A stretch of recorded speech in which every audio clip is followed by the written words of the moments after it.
Hello, welcome to this lesson on monopolistic competition. Monopolistic competition shows an imperfectly competitive market which has a lot of firms still in it. Now, in a monopolistically competitive market, firms are price makers somewhat, but not fully because there's still a lot of competition. But they can somewhat make their price. So you have an imperfectly competitive model just like this. The firm is still somewhat a price maker. So they're going to produce where MR equals MC here to maximize their profits, but because they are a price maker, they're going to charge up to the demand curve, which shows the price that consumers are willing to pay for the item right there. Here in black, you have a monopolistically competitive firm making a profit. Again, they're going to produce where MR equals MC right here, and they're going to charge up to the demand curve because that's the price consumers are willing to pay for that item. Since the price is higher than the average total cost at that quantity, then the firm is making a profit.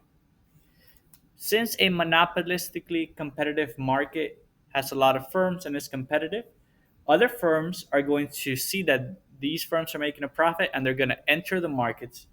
Competition in the market will then increase because of that, and that's going to lead to a lower demand for this particular firm since now they have more competition. This will happen until all firms are then making $0 of economic profit, and that's going to be where price equals the ATC, and that's how we'll know that this market is in the long run. So you can see right here, because the other firms entered, the demand for the products from this firm decreases. So the demand and the marginal revenue both shift over here to the left until the price that's produced at the quantity that's produced equals the average total cost for that product, giving them a normal profit or $0 of economic profit. This happens in monopolistic competition because there's low barriers to entry, which allows firms to enter the markets in this scenario. In other imperfectly competitive markets like a monopoly, it's going to be impossible for other firms to enter because there is no competition. The monopoly controls the entire market. And in an oligopoly, it is still very difficult, while possible, it's still very difficult for other firms to enter because of these high barriers to entry. So we really only see commonplace other firms entering the market or leaving it under monopolistically competitive um, imperfectly competitive markets. In this scenario, we have a monopolistically competitive firm making a loss. Again, they're going to produce where M R equals MC and charge the price up to the demand curve because that's the price that consumers are willing to pay for the item, and they can charge that because they are a price maker. But since that price is less than the average total cost for that product, for that quantity of that product, they're going to be making a loss. Now,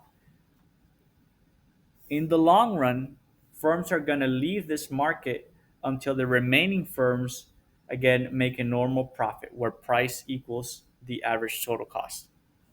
When firms leave, the competition is going to decrease because now this firm has to compete against fewer other firms, causing a higher demand for the products made by this firm that shift the demand curve from this firm over here to the right until the price that they are selling it for is the same as the ATC for that item. And at that point, they're making a normal profit, price equals the ATC, and we are once again in the long run.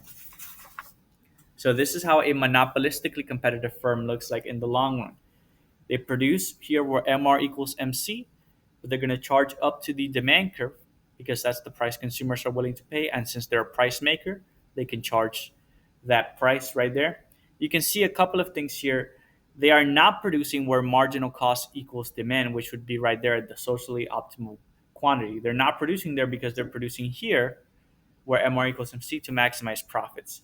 Since they're not producing where the marginal cost equals demand, then they're not allocatively efficient. The firm is charging more and underproducing, and this is going to lead to deadweight loss, which would be this triangle right here. They are also not productively efficient in the long run because the selling price is not at the lowest level of the ATC. Productively efficient means that you're producing it at the lowest possible ATC right there, but instead they're producing at this level right here, at the profit maximizing quantity. Since they're not producing at their lowest ATC level, then they're not productively efficient. And they end up with something called excess capacity. Now, excess capacity is just the difference between the quantity that would be produced at the lowest ATC level and the quantity that they're currently producing at the profit maximizing quantity. So you can see here that MR equals MC is right there. That's the profit maximizing quantity. They're currently producing 10 items. However, at the lowest point of the ATC right there, if they were going to produce at their lowest cost, then they would be able to be producing 50 items. They are having an excess capacity of 40 items because they could be making 50, but they're only making 10. So they have excess capacity of 40 items, and they are not productively efficient because they're making less than what they should be making at the lowest point of the ATC. That's all for this lesson. See you next time.